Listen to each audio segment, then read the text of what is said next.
knew you knew me, you chose me. Before I ever knew my purpose, you molded me. Looking at my past indiscretions, I'm thinking I'm dirty. I'm so dirty. Broken pieces, some are missing. You're saying I'm worthy. I'm still worthy. Focus on my everyday survival. Living my life in captivity. I was not prepared for what came next. My judgment, is this life worth it? Before I ever knew you knew me, you chose me. Before I ever knew my purpose, you molded me. At first I didn't understand why you loved me. I should have been dead, bullets in my head. How many times will I defy you? But you still call my name. You still call me. Creating me a clean heart. Oh yeah. If I deserve it, fix what is broken. Release what I'm holding. 'Cause my life was hopeless, yes it was. But your love's been my focus. It's so perfect. Before I ever knew you knew me, you chose me.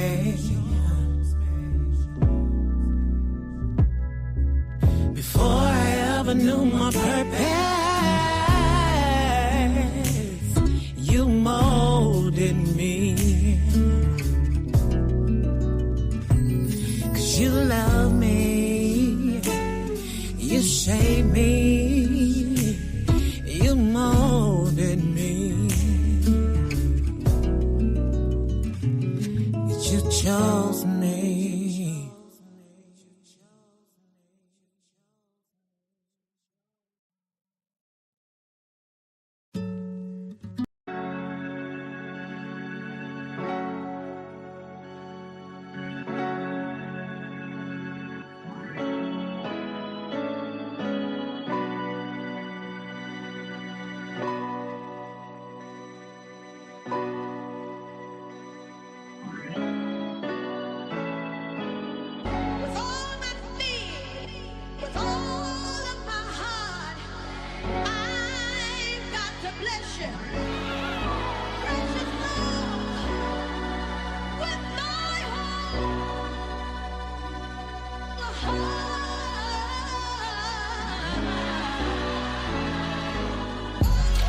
Katrina, I ain't have nowhere to live. Called my brother Smoke, he told me I could play the crib. He said he had a FEMA trailer and the place was his. And he had a plug on them pills, we could make it big. So I moved in it, kept a tool in it. Money started coming with the do with it. New Year came like a Yankee in a blue fitted. Spot how my man Smoke getting too loose with it. New faces coming in and out the trap. Whole time this the place we land, all our heads at. City told me, Chef, you need to move, that's a fair trap. Come to the crib and shake back before they raid that. That's advice that you know I had to take. Packed all my bags, left the dope, but I kept the safe. Gave my life to the most high and got amazing grace. Week later, feds kicked the door, but I missed the case. Amazing grace.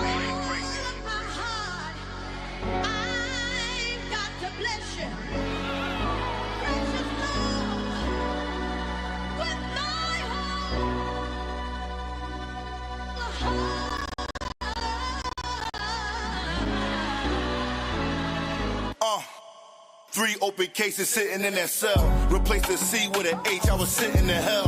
I went them up with no commissary, it crushed me. It made me feel like my family didn't love me. That's when I knew that street shit wasn't for me. It opened up my eyes, started searching for him above me. Had me ducking bullets when niggas was trying to slug me. I knew I had to change, the shit was starting to get ugly. Opened up the Bible, started reading certain scripts. Couldn't understand before, now it's all making sense. Friends starting to look at me strange, I had to change the clip. All they wanna do is flash pose, but they ain't taking pics. Plus Philly all Muslim, so it's major hate. I hit the street, started to teach, trying to change their fate. Plus in that book of life, I'm trying to make some space. If I don't make it, all praise for his amazing grace. Amazing grace. I've got to bless you. Precious Lord, with my heart.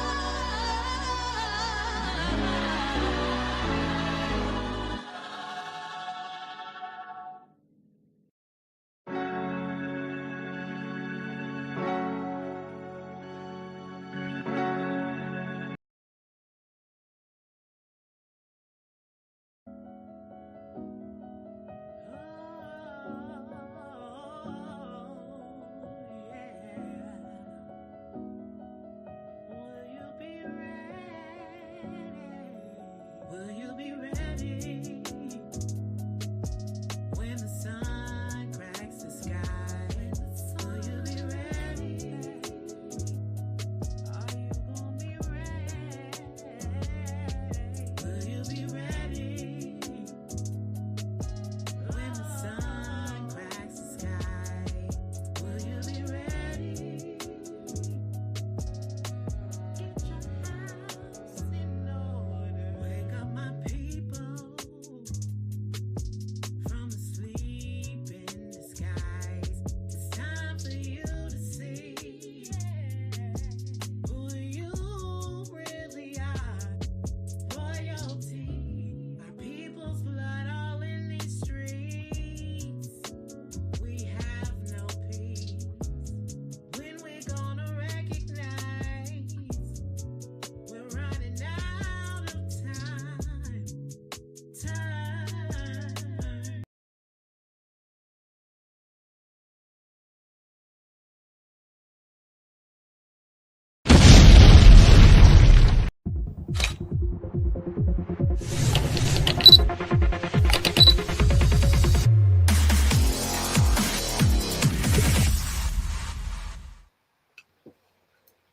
Shalom, shalom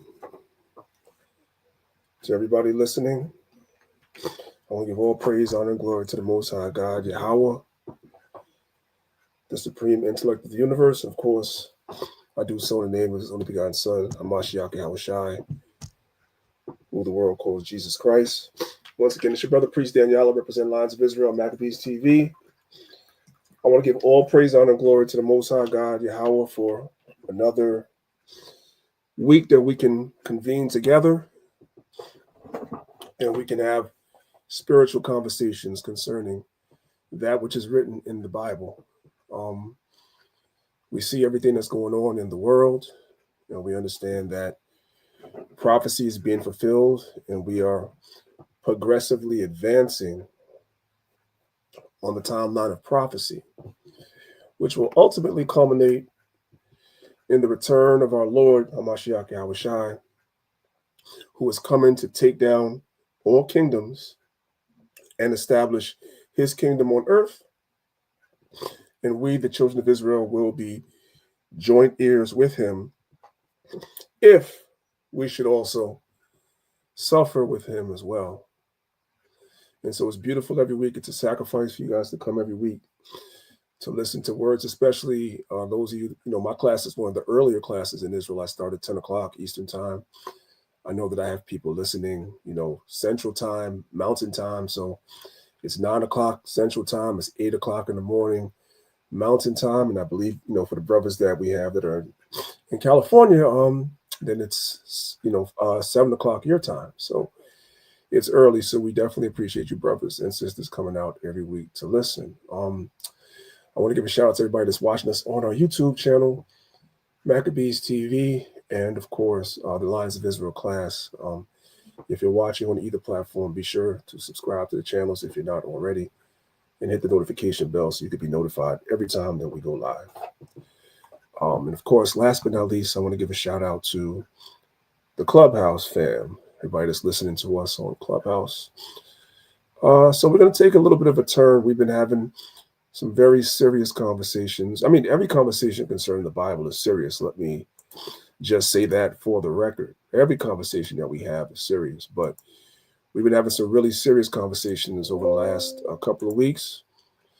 Let's see, maybe we can say over the last couple of months. And so I decided just to kind of switch it up a little bit and to talk about something that many of us, if not all of us listening, can relate to. So I want to get into that momentarily. For you guys that's on Clubhouse, I always give you guys a scale of 1 to 10 in terms of how important it is for you guys to actually click the link at the top of the room and follow along on the PowerPoint. I'm not going to be super hyperbolic today, but I am going to be playing a lot of videos. So if you rather see the videos than just listen to them, then click the link at the top of the room and come over and let's look at some of these videos I'm going to show you guys together. But if you're indisposed, that's fine. You guys also can ping people to the room and just leave a comment in the comment section, all right? Now, I'm going to try and remember.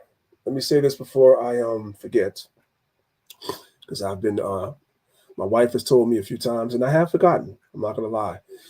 I will be checking the comment section at the end of the class, because I know sometimes you guys try to relay messages to me or you guys ask questions. Do me a favor, if possible. Don't put it in the middle of the class because I won't see it. Once I switch over to PowerPoint, I'm not sure how many of you guys are familiar with how that works. The PowerPoint is full screen for me when I'm looking at it. So I can't see what you guys are typing at all. I can't see it. So if you have something that you wanted to relate to me or whatever it might be, do it at the end of the class. That way there's a better chance for me to see it. All right. With that being said, without further ado, let's go ahead and let's get into today's class. I'm going to go ahead and share my screen. Bear with me one moment. Okay.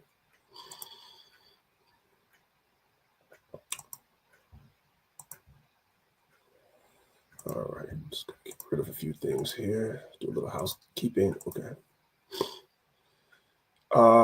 So today's lesson is called Hip Hop Culture Has Become Death Culture. There's a lot of different reasons why I chose today's lesson to be my topic of conversation. And it is because from hip hop music, there are a lot of different tentacles that stretch into and permeate our community as so-called Blacks, Hispanics, and Native Americans. It has a profound impact on our culture and our everyday life. Maybe not so much those of us that are of a certain age anymore, or many of us that have repented and come into the truth. It doesn't have the same strangleholds on us per se.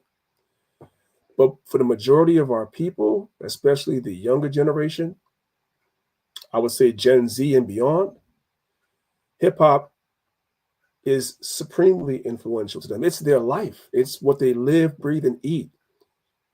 It affects everything that they do, what they talk about, how they dress, the places that they go, the actions that they take, the types of women, or in the women's cases, the type of men that you choose for partners. And the list goes on and on and on. How you see yourself, your personal self-image, how you see yourself.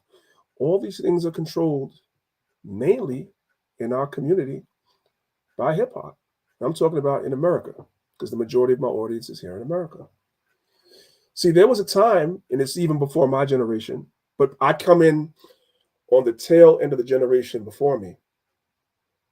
I want you guys to understand the contrast between music back then that your grandparents talked about, that you waved their hand like, oh, these old people, I ain't listening to them.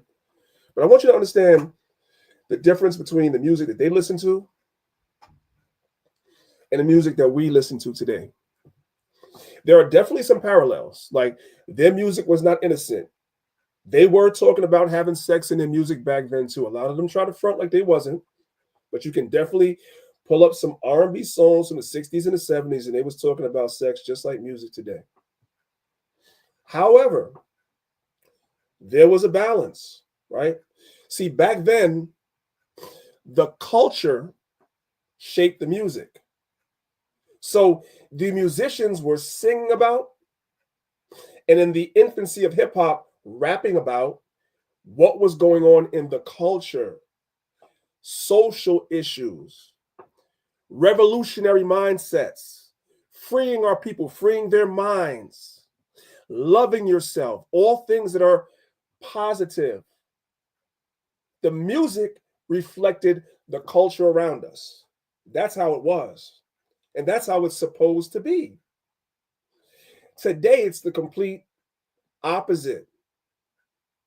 Now the people reflect the music. Before, the music was a reflection of what the people were seeing around them. Now the people are influence or a reflection of what the artists are putting out. The artists are literally manufacturing our culture. And that's what they're doing. That is backwards. And so what culture have we now fostered in our community? For the most part, deaf culture. Because that's what it is, unfortunately. So for those of you guys that are looking at the PowerPoint, and this is definitely not an exhaustive list, but this is a list of rappers that have died, I want to say, since 2010. So we're not even going into my generation of all the rappers that got killed during our generation, the Biggie Smalls, the Tupacs, the Scott LaRocks, so this one and that one, the guy that was with the Lost Boys from Queens, like, oh, none of that. These are a lot of Gen Z rappers, millennials. All these guys die over the music. Either they're shot and killed, or they die of drug overdoses, or some type of other thing that's pretty much not an accident. That's what happens. In the case of this guy right here, Pop Smoke, let's talk about him, right? So Pop Smoke went to, and I'm speaking more to the younger generation. Some of you older folks are like, what? Pop who? Okay. It's all right. You're here. Just sit back and relax. Okay. Let's talk about Pop Smoke, this dude right here, right? So he went to LA, and first of all, he does what they call drill music. If you guys don't know what drill music is, you guys can look it up. They try to sanitize it and make it seem like it's harmless, but really, at the core of drill music is running drills. You learn drills in the military. Drills are for marching, so forth and so on. When you're going to get ready to go to war, formations, things of that nature. These guys are rapping about running drills on their ops.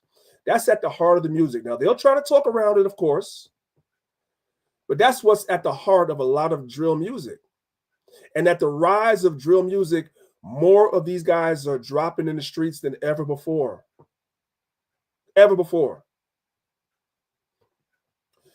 So this guy, Pop Smoke, went to LA. And this was just at the height as his career was starting to take off. He went to LA, and he was in a house in LA, right? And I guess he met some female out there that he doesn't know, of course, right? We talked a little bit about that last week, them honeypots. Remember last week we talked about the honeypots?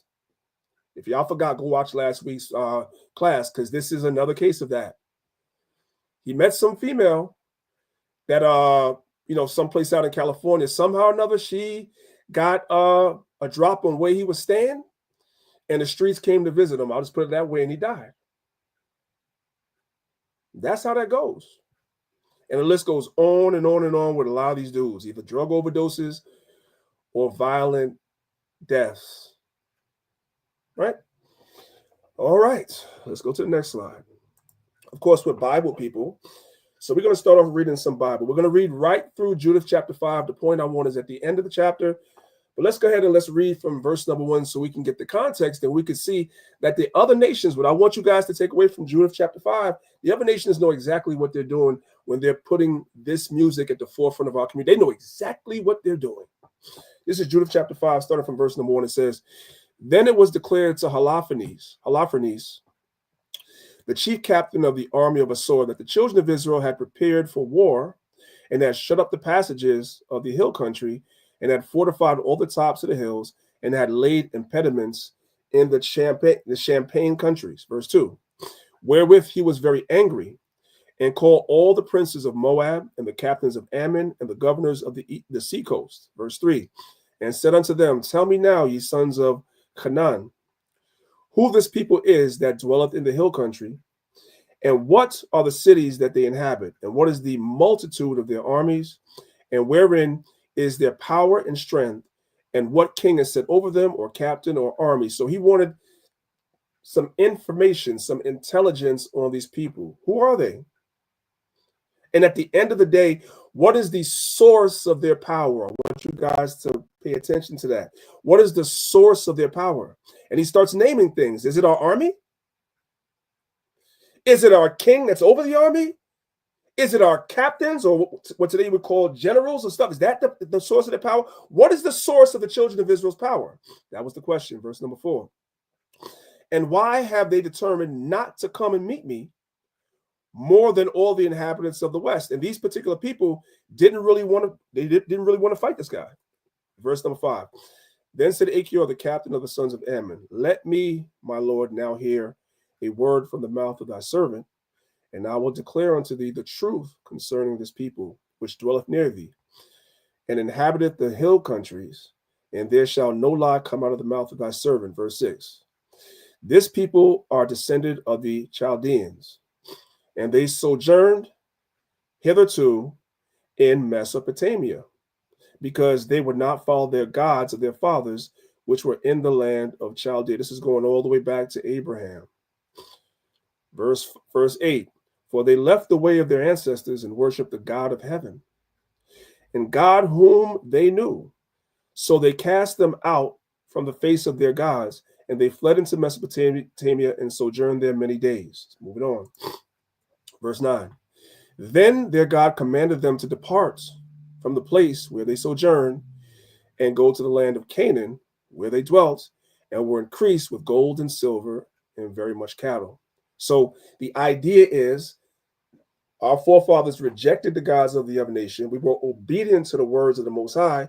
And so as a result of our obedience, we were increased. So increase doesn't come from paying tithes to these pork chop eating pastors or any of that stuff. Increase comes from obedience. As simple as that, right? Verse 10, but when the famine covered all the land of Canaan, they went down into Egypt. This is going from the time of Joseph and his sons. And they went down into Egypt and sojourned there while they were nourished, and became there a great multitude, so that one could not number their nation. Verse 11, therefore the king of Egypt rose up against them and dealt subtly with them, and brought them low with laboring in brick, and made them slaves. Verse 12, then they cried unto their God, and he smote all the land of Egypt with incurable plagues. So the Egyptians cast them out of their sight. Verse 13, and God dried the Red Sea before them, and brought them to Mount Sinai in Kadesh Barn, and cast forth all that dwelt in the wilderness. So they dwelt in the land of the Amorites, and they destroyed by their strength all them of Esabon, and passing over Jordan, they possessed all the hill country. Verse 16, and they cast before them the Canaanites. So now it's what the story is doing, what Achior is doing. He's given a concise history of the story. It went from Abraham, then it jumped to Joseph and us going into Egypt. Now it's jumping to Joshua, right? Verse 16, and they cast forth before them the Canaanite, the Perizzite, the Jebusite, the Sychemite, and the Girgasites, and they dwelt in that country many days. Verse 17, now we're coming to the point. And whilst they sinned not before their God, meaning when we were in the land of Israel and we were obedient the way Abraham was obedient and he increased, it's the same thing after the time of Joshua when we get into the land. Same thing. And whilst they sinned not before their God, they prospered, just like Abraham did, because the God that hateth iniquity was with them. Remember earlier in the chapter, he was trying to figure out, Holofernes was trying to figure out what was the source of our power. Here's the answer: because the God that hateth iniquity was with them. So it was not the army. It was not the king. It was not the captains. It was that God was with us because we were obedient. As simple as that. Verse 18. But when they departed from the way which he had appointed them, they were destroyed in many battles, very sore, and were left captive into a land that was not theirs, and the temple of their God was cast to the ground, and their cities taken by the enemy. So when we disobeyed God, we started to depart from God and the laws. We got destroyed. Verse 19. But now are they returned to their God. There's the key again. We return to the same God that hated iniquity. We repented and are come up from the places where they were scattered, and have possessed Jerusalem, where their sanctuary is, and are seated in the hill country, for it was desolate. Here's the point, verse number 20. This is what the nations know about us and our God and the source of our strength. Verse 20. Now, therefore, my Lord and Governor, if there be any error against this people, and they sin against their God, let us consider that this shall be their ruin. And let us go up, and we shall overcome them. So what do the nations know? The nations know that when we sin against our God, that's going to be our ruin. When we sin as a people against our God, they are able to overcome us and subdue us.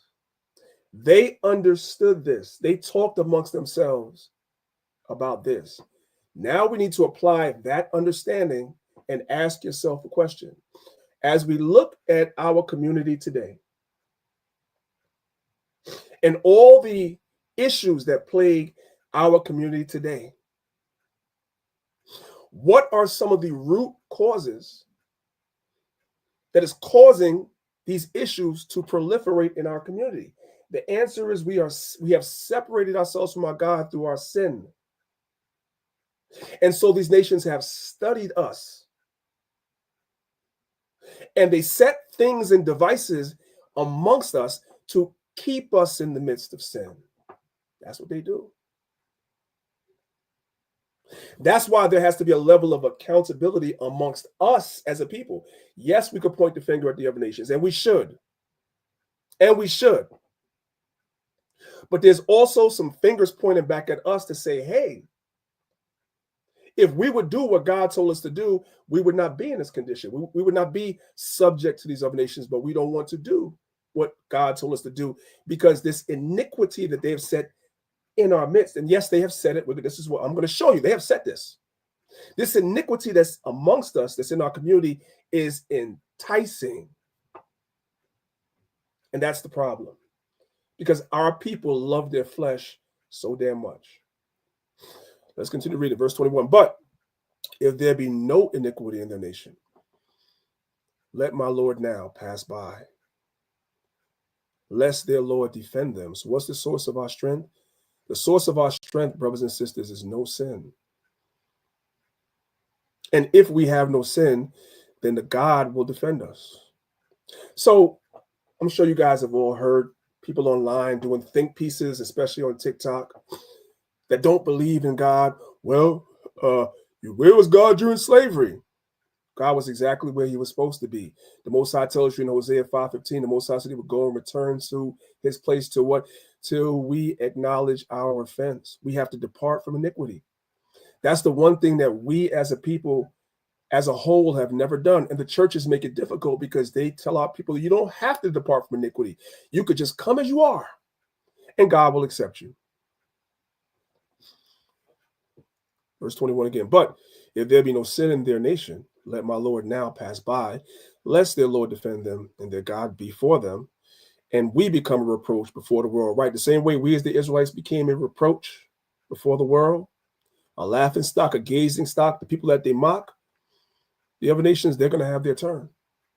They're going to have their turn. Let's move on. Music is important. Let's look at Colossians 3:16 really quickly.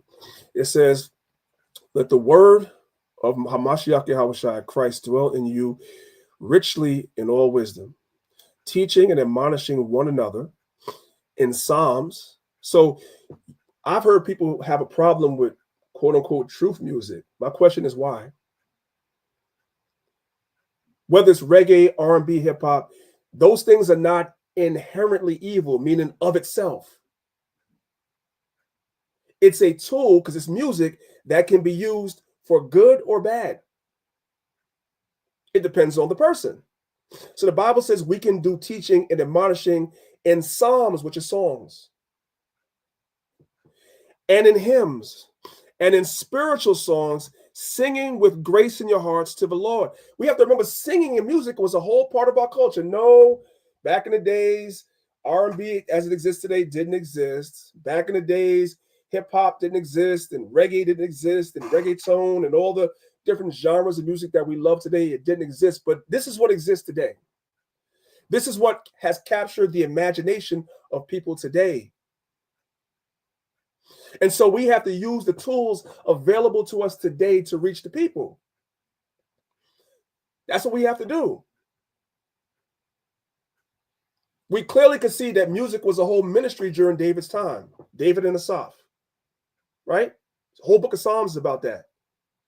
Moses had singers. David had singers, right? Psalms 100 is something you learn coming up. Make a joyful noise before the Lord, all ye lands. Serve the Lord with gladness. Come before his presence with singing. The Most High loves music. I'm not saying he loves music as it exists today, especially with the message, but the Most High loves music. And we have to use the tools available to us today. The churches are not wrong for that. The churches are not wrong for the music. The churches are not wrong for music that praises the Most High and worships the Most High. That's not wrong. We got to get out of that mindset. It's the message that's wrong. So we have to do what we can to neutralize that wrong message through the music that we make. So shout out to all the truth music artists. Y'all are essential. All right, let's move on. Music can affect you for better or worse. Everybody should know the story already, but we're going to read it real quick. 1 Samuel 16, let's start at verse 14. It says, but the Spirit of the Lord departed from Saul, and an evil spirit from the Lord troubled him. And Saul's servant said unto him, behold, now an evil spirit from God troubleth thee. Let our Lord now let our Lord now command thy servants, which are before thee, to seek out a man who is a cunning player of a harp. That shows you the spiritual essence of a harp. And by the way, just so you guys know, I'm not going to get into it today. The harp as we know it today is not the harp that the Bible's talking about. It had a completely different shape and everything back then, but that's neither for here nor there. It was a stringed instrument, like a violin, a guitar, a lute, a harp. Those are all, and even a piano. Those are all stringed instruments. That's the point. And it shall come to pass when the evil spirit from God is upon thee, that he shall play with his hand, and thou shalt be well. So what did music have the ability to do? To make somebody well. Well, if music has the ability to make somebody well, common sense should tell you music also has the ability to make somebody sick too. Verse 17, and Saul said unto his servants, provide me now a man that can play well, and bring him to me. Verse 18, then answered one of the servants and said, behold, I have seen a son of Jesse, the Bethlehemite, that is cunning in playing, and a mighty, valiant man, a man of war, prudent in matters, and a comely person, and the Lord is with him. Verse number 19, wherefore Saul sent messengers unto Jesse, and said, send me David thy son, which is with the sheep. And Jesse took an ass laden with bread, and a bottle of wine, and a kid, and sent them by David his son unto Saul. Verse 21, and David came to Saul and stood before him, and he loved him greatly, and he became his armor bearer. So David became an armor bearer to the king. Verse number 22. And Saul said to Jesse, saying, let David, I pray thee, stand before me, for he hath found favor in my sight. Verse 23. And it came to pass, when the evil spirit from God was upon Saul, that David took a harp and played with his hand. So Saul was refreshed and was well, and the evil spirit departed from him. So that's what I was talking about a few minutes ago. Music has the ability to affect you for the better or the worse. The music that the music that our grandparents came up with was music that made them well for the most part, because it made them aware of their conditions. It made them aware of a need for brotherly and sisterly love. It made them aware of a need for resolution and revolution, and to do for self, and to love your neighbors, so forth and so on. It made them well to a degree. And then they got rid of that music, and the music that permeates and prevails today makes our people sick, literally, mentally ill, sick. Right, so now we're getting to the part of the lesson. As I told you guys on Clubhouse, I'm going to play a lot of videos here for you. So if you're on Clubhouse, the link is at the top of the room if you want to come over so you can watch the videos with us, okay? Now, for the younger generation, you guys know who this is. His name was Triple X Tentacion. That was his name. He was a rapper. And in this particular video, very short, he was exposing the truth before, of course, he died. He was on that list at the beginning of rappers that died. And he's telling you the truth as an insider, because when we say it from the outside, we're called conspiracy theorists and everything else. But he's on the inside. So let's listen to him and see what he has to say concerning the music industry as it exists today. If you're going to listen to an artist consistently and it's your favorite artist, you most definitely should understand who it is that you're looking into or listening to. There's brainwashing that gets involved in music. Did you guys hear that? Hopefully you guys on Clubhouse can hear that. If not, like I said, come over. He said there is brainwashing in music. Listen again. Into or listening to. There's brainwashing that gets involved in music, in the music industry, like recording things backwards and all these different things that people don't know, frequency channeling and different things. Frequency channeling. That's not a regular word that Black people use. There's something called frequency channeling. You guys ever heard of that before? Okay, let's go back a little bit. I'm gonna let it play out now. Things backwards and all these different things that people don't know, frequency channelings and different things like that. So you never know who you're fucking with unless you fully dwell into them as a person. Right. So you don't know. So lock it to you guys that have children watching, my bad. Some of these videos do have a few expletives, but I think it's important for the message to go out. So if they're young children and you don't want to hear that, then you might want to remove them. It's not a lot of videos like that, but he said something about frequency channeling. You have to know who it is you're listening to, because a lot of these artists are put forward to permeate our community with a particular message. But I want to continue going. I want you guys to look at this.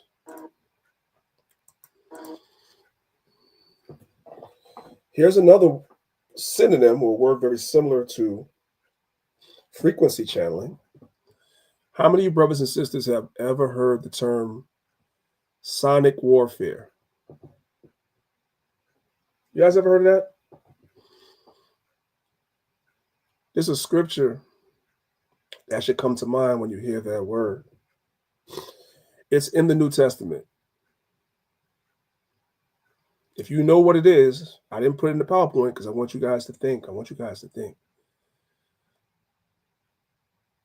There's a scripture or several scriptures in the New Testament you can use that would go with the term sonic warfare. I'll give you guys one. The book of Ephesians speaks about us not wrestling against flesh and blood, but against principalities, against spirits, against the rulers of the darkness of this world. See, you waiting to see some white people come into your city with some guns some knives, some bats, maybe some military weapons, and make war against you physically like that, which is going to happen. The Bible prophesies that. But brothers and sisters, before they come and battle you physically, they're battling you on a whole bunch of other fronts to weaken you, to make you an easy target. When I say you, I'm talking about our people. They're warring with us already and weakening us so that when the physical part comes, we're easy prey.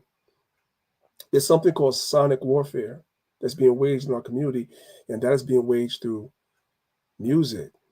Listen.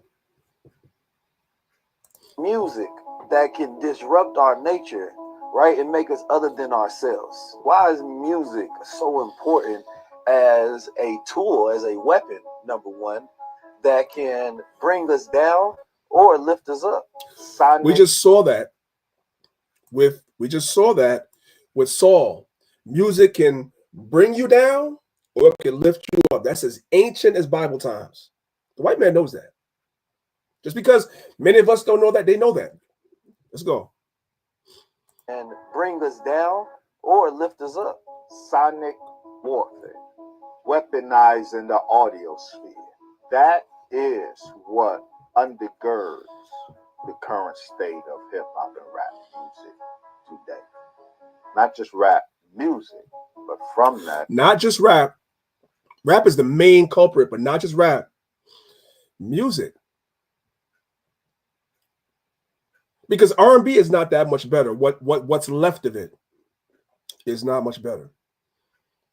The R&B music that we grew up to and our grandparents grew up to was talking about men loving women and women loving men. The R&B music today that some of us listen to and your children listen to, the women are singing about they don't need no man. They're independent. Men ain't S. And the men are following suit and singing the same thing. Every woman is a 304. Every woman is a whore.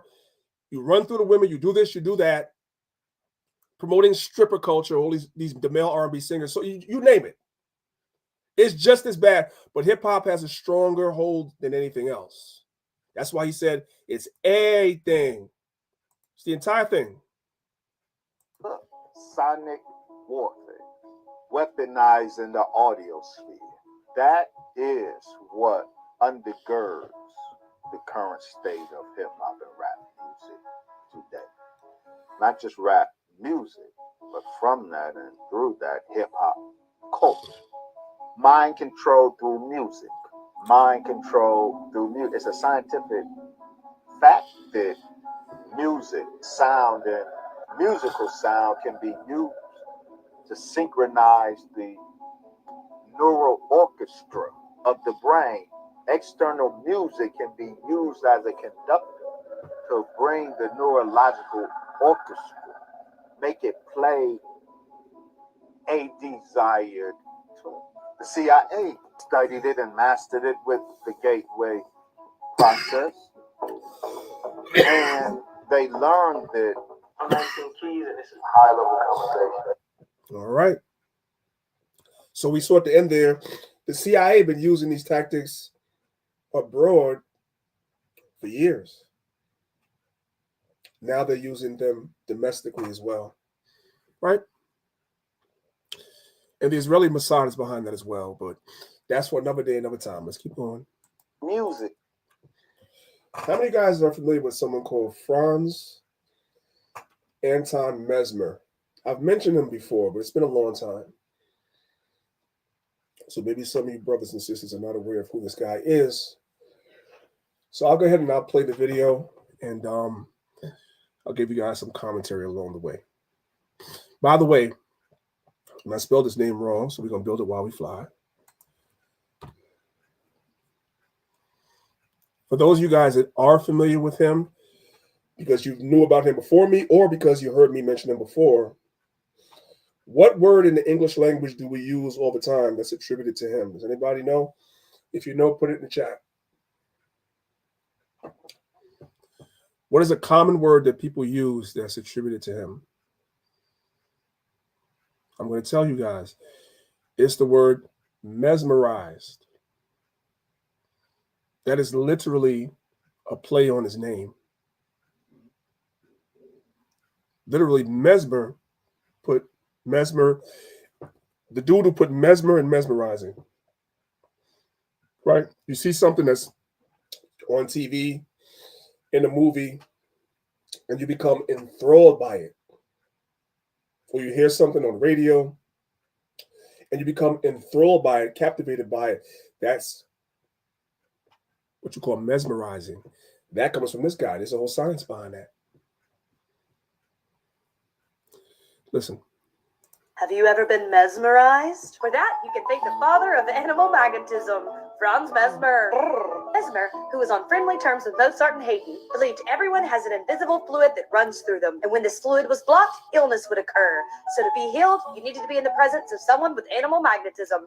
Like him, after being totally ratioed for his ideas in Vienna, he fled to France. He opened up shop in the Hotel Bouillon, where many rich people sought him for treatment. He created a device to help spread the animal magnetism. Patients would press the rod to the affected area of their bodies. The room would be dimly lit. Incense would be burning, all while Mesmer did a little. So I want you guys to pay attention because she's talking fast. But he brought them to a particular hotel, and he set the mood. You dim the lights, so the lights have an effect.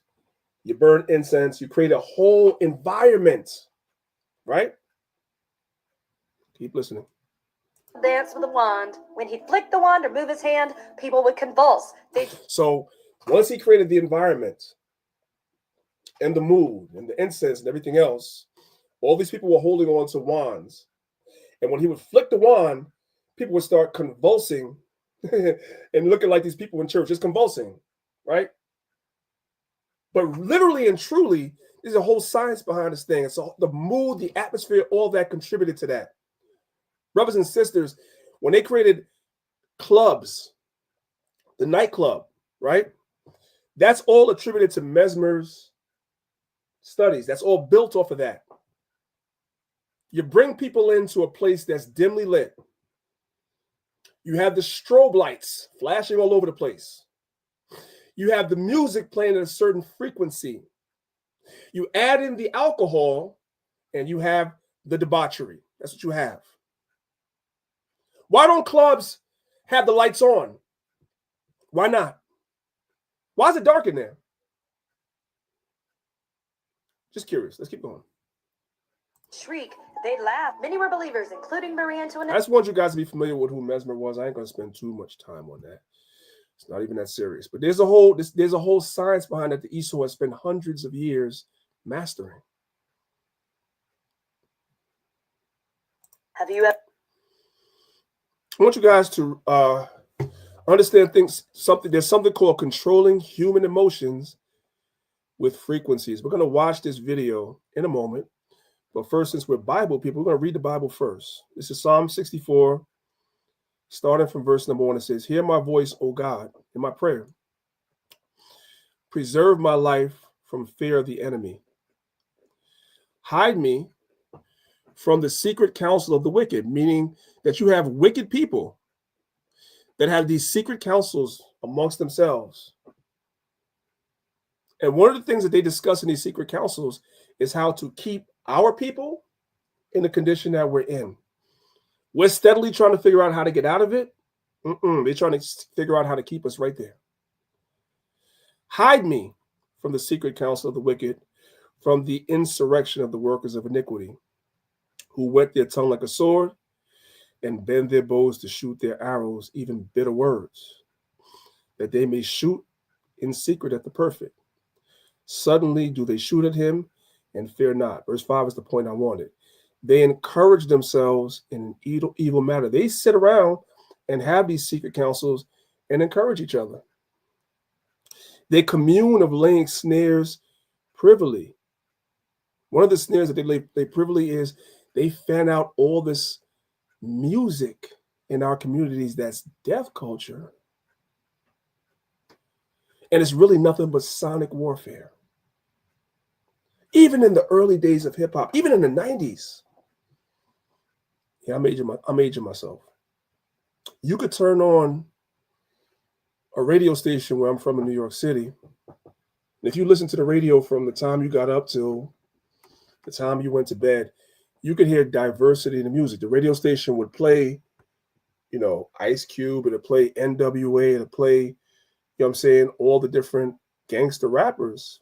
But the same station would play X-Clan, it would play A Tribe Called Quest, right? It would play Poor Righteous Teachers, it would play KRS-One. There was a balance on the radio. Yes, you had the negative, but you also had the positive. It was balanced. And all of a sudden, conveniently, once all the different local radio stations started getting brought out by these corporate entities like Emerson Communications and iHeartRadio and all these other multi-billion-dollar corporations, now it doesn't matter whether you are in New York City, you are in Atlanta, Georgia, you are in Houston, Texas, or Los Angeles, California, all the radio stations are playing the same music. Is that by accident, guys? Maybe I'm tripping. Is that by accident? I don't think so. Verse 5 again, they encourage themselves in an evil matter. They commune of laying snares privily. We're going to buy out all the radio stations, and they're going to all fall under the umbrella of these major conglomerates. And then, since we own them, we're going to tell the program directors what records to play and which ones not to play. And so now you have all these artists that were pushing more positive messages. Now they don't get played on radio no more. And the ones that are pushing the negative messages, you hear their songs 10 times a day on these stations. You listen to the radio from morning to night now, you guys don't know what I'm talking about. They play the same songs over and over in rotation all day, every day. That's called programming. But there's a science to that. It is to control human emotions through frequencies, specifically music. And so through music, specifically hip hop, which has become deaf culture, our people are trying to live out in real life what they're hearing on the radio, what they're seeing in these songs, what they're seeing in these music videos. They're trying to live that out in real time.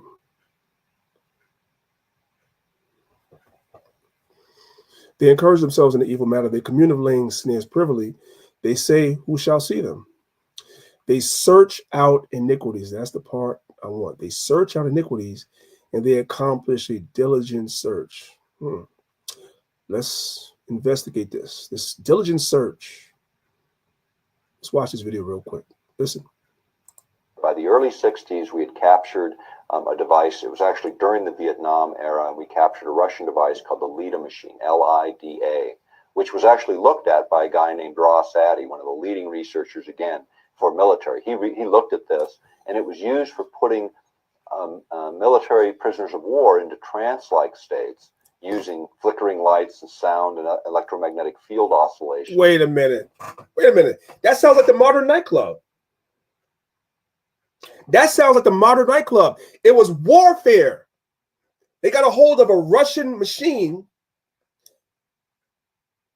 that was used for warfare on soldiers.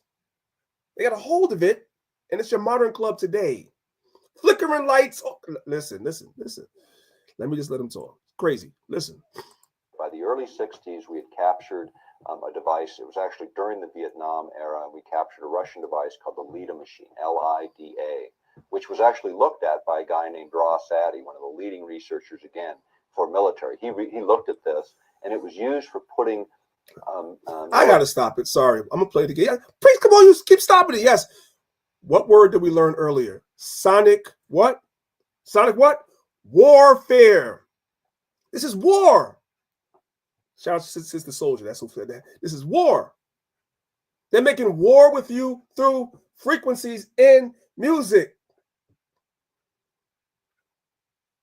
That music puts you in a trance-like state. You go to a club, you see the flickering lights, the music, the lights are low, so forth and so on. You get put in a trance. And you're wondering why. That's warfare. I'm going to let it play this time, y'all. I'm going to let it play this time. By the early 60s, we had captured a device. It was actually during the Vietnam era. We captured a Russian device called the LIDA machine, L-I-D-A, which was actually looked at by a guy named Ross Addy, one of the leading researchers, again, for military. He looked at this, and it was used for putting military prisoners of war into trance-like states using flickering lights and sound and electromagnetic field oscillations. He said flickering lights and sound. I'm gonna let it play. I said flickering lights and sound. What does that sound like to y'all? Let's go. So that you would get in a very relaxed state, in a state where they could extract intelligence much more efficiently from you. And that became a whole new review for military technologists in this country, thinking maybe we can use electromagnetic fields to manipulate what's going on in the brain. Now they can use it against us. Hello? In 1969, there was a book published called Towards a Psycho-Civilized Society. And this was put together by Jose Delgado. And he had his doctorate in electrophysiology from the University of Madrid from 1950. This is your searching out iniquities in verse 6. This is them accomplishing a diligent search in verse 6. Keep going. Over to Yale University in the mid-60s and began mapping the human brain, stimulating the human brain in primates and bulls and animals, all different kinds of animals, stimulating different parts of the brain to see what parts were responsible for what kinds of actions or cognitive functions and so on. So what he was doing in those days, in the 60s, was he was implanting microcircuits, and then, or not microcircuits, circuits, and stimulating with RF, radio frequency energy. So one of the illustrations or photographs shows a charging bull coming at him, and he throws the switch, and the bull stops right in front of him. Well, by the mid-80s, he figured out you didn't need any implanted technologies. All you needed to know was how to modulate the right frequency. And the energy density, the concentration of energy, was 1/50th of what the Earth naturally produces. Very small energy in the RF range, radio frequency ranges. Now, compare that to what's around us right at the moment. At the moment, there's 200 million times more radio frequency energy around us in any urban area than there is naturally produced by the Earth. So a huge amount. And out of all that background noise, what he found is by hitting a precise window frequency with very low energy concentrations, you would pick that signal out because it was coherent, not like nature all over the map. It was a coherent rhythmic signal in a very precise frequency. The brain would pick it out, and he could change behavior from lethargic to highly active. You can isolate that frequency, and you could change somebody from lethargic to highly active, all through frequencies. This is what the Bible is talking about when it says a deep search. All this stuff is infused into your music. All these studies that they've done has been infused into the music. When you're wondering why our youth are the way they are, it's because of what they're ingesting, what they're internalizing. That's why they are how they are. These studies started in the 80s, so it started with some of your grandparents, but it's been mastered now. Enough of that. Just want you guys to see that. The churches fall victim to this stuff too, guys. That whole idea of the churches jumping around, hooping and hollering, all that Holy Spirit stuff, a lot of that stuff has to do with the music. It's the same thing. It's the frequencies of the music. Same thing.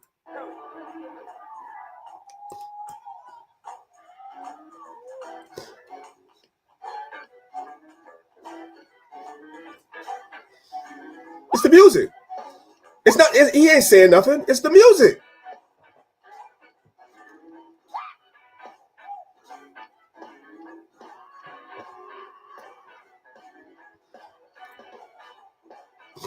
Now ask yourself, is that the Holy Spirit or is that the music? It's the music. And we are especially susceptible to it. This has been studied.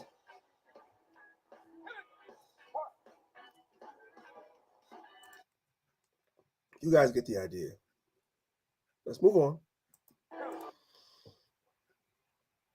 Now, this sister made a video that I thought was pretty interesting. I want you guys to watch it. It's dealing with the churches as well. We're dealing with hip hop, but I'm showing you that this permeates everything. That's why earlier in the video I mentioned it permeates all music, all of it. It's just hip hop is at the forefront, right? Listen to this, guys. Listen. Well, first, I would like to know why a lot of people think that this is how David danced. And if you feel that this is how David danced, don't you think people in Israel, or at least Ethiopian Jews, or anyone in the Middle East at all, would dance like this? And also, I know the answer. The reason why they don't dance like that is because that's not how David danced. And this dance is a dance that has origins in the American plantations. It has origins in the American plantations because it does. And the churches also have mastered the whole thing with the frequencies and everything, the music, the organs, the drums, all that. It's not the Holy Spirit. No. They know exactly what they're doing. From African culture and from the indigenous American culture who were enslaved there. And that's how this dance was formed. And that's why this dance is still seen in ceremonies in indigenous cultures, like the original version of it. It's all the same, guys. It's all the same. But we're going to get on the churches another day. I just wanted to show you guys it's all the same. The music controls all of this. These Indians, these natives that are dancing, they're all dancing around the beat of the drum. You guys know that. Native, boom, boom. That's what the Native Americans. It's the same thing. It's the same thing. It's the same thing. Let's go. Okay. Now, let's move on to the next topic. So we know music is frequencies, and people are being controlled through frequencies, through music. They're setting the environment, the tone, the lighting, all that stuff, man, to control the minds of people. They've done a deep research on that. So now they've done deep research and they have figured that out.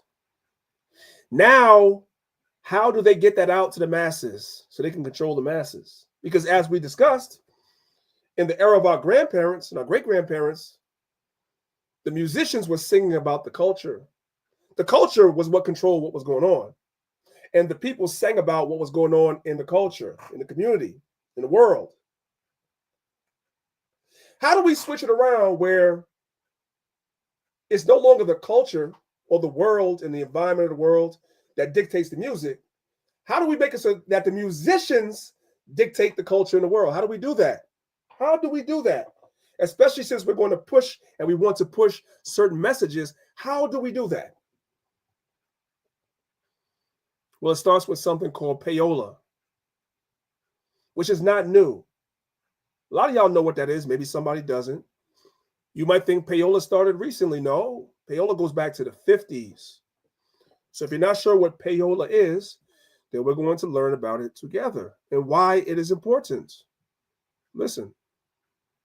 50s radio stations, DJs had little to no creative control over what they played on the air. Instead, it was common practice to broadcast songs released by the record companies that paid them the most, rather than the music listeners might tune into. According to performing songwriter, a huge part of the musical landscape of the 1950s. I can't let that pass. Can't let it pass. You keep stopping it. I can't let it pass. Going all the way back to the 50s. That's 70 plus years ago.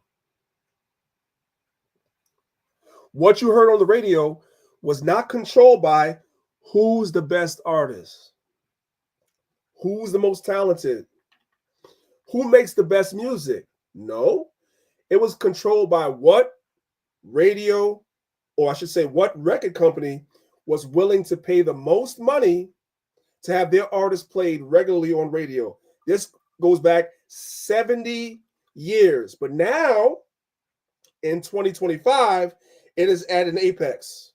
That's why I just mentioned to you, all of these corporations control all the radio stations from New York to LA, from Chicago to Houston, Texas.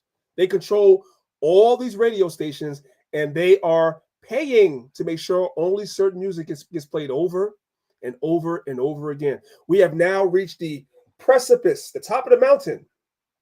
We've reached there, but this has been going on for 70 plus years. And our people now are most affected by this, more than any other group. 50s radio stations, DJs had little to no creative control over what they played on the air. Instead, it was common practice to broadcast songs released by the record companies that paid them the most, rather than the music listeners might tune into. According to performing songwriter, a huge part of the musical landscape of the 1950s was shaped by payola. Payola was a practice where record companies would offer DJs money, vacations, free merchandise, and occasionally even proceeds from concerts in exchange for having their songs played more often. The end result was that record companies could pay their way to hit songs. In the 50s, that's 70 plus years ago. We're in 2025. That's 75 years ago. In the 50s, even then, music, some of the great artists that you guys know of in the 50s and the 60s, i.e. Elvis Presley and others, he whom was stealing black music, foundational black American music, Elvis Presley, right? Racist against black people, but stealing their music, just like today, just like it's the same thing over and over again. It's cyclical.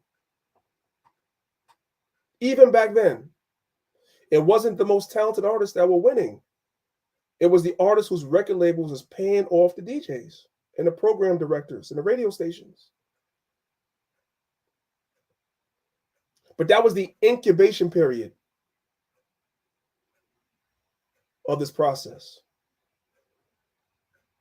We, the Israelites, our people, when I say Israelites, meaning our people, whether they acknowledge the Israelites or not, are the most affected by these policies because it is only our genres of music that pushes the debauchery that you see in music videos and on radio stations today. They make sure that gets played over and over and over again. So in the infancy stages of this, yes, it was everybody. Even today, yes, it is everybody. All genres of music. But why we are uniquely affected by this is because other genres of music don't push what we push, which is drug culture, deaf culture, gang culture, drill music culture, man against woman culture. That's what's in our music. It's deaf culture. Okay, we're going to let it play now. My bad. Record companies would offer DJs money, vacations, free merchandise, and occasionally even proceeds from concerts in exchange for having their songs played more often. The end result was that record companies could pay their way to hit songs. It worked so well that by the middle of the decade, companies that used payola had twice the hit singles as older and larger companies who were against the business model. It wasn't just a few bucks here and there either. By the time the payola controversy went before the FCC in 1960, DJs were raking in thousands. One Cleveland DJ made $12,000 between 1958 and 1959, which amounts to around $110,000 today. According to history, payola was deemed an abuse of public trust. While the practice was technically outlawed, the laws put in place left plenty of loopholes, and this style of promotion is still used today. Translation, it still exists today. It was supposed to have been outlawed in the late 50s, but it's still around today. Let's go to the next slide. 50s. Now, again, you guys that are on Clubhouse, you're missing out because I want you guys to see this. We're going to bring it up today, right? The video said it's still going on today. We're going to bring it up to more recent times. Some of you guys are younger, so you may not know who the guy is on the screen that I have there. Or some of you guys were only raised up on regional music, so you never heard of this guy. So I'm going to give you guys the background on this guy in a moment. But he's a rapper that went by the name of Richie Rich in the 90s. And recently, within recent years, he went and he did an interview on Sway's Universe, right? Concerning payola, because the video before said it's still going on today. So we wanted to listen to what he has to say because it's very important. It is relevant to what we're talking about now. So the caption says the music business is all payola. Translation, the very deaf culture that's being pushed by music, it's at the forefront because there are powers behind the scenes that are paying to make it so. To keep this culture in the consciousness of the youth, in their faces. There's big money behind that.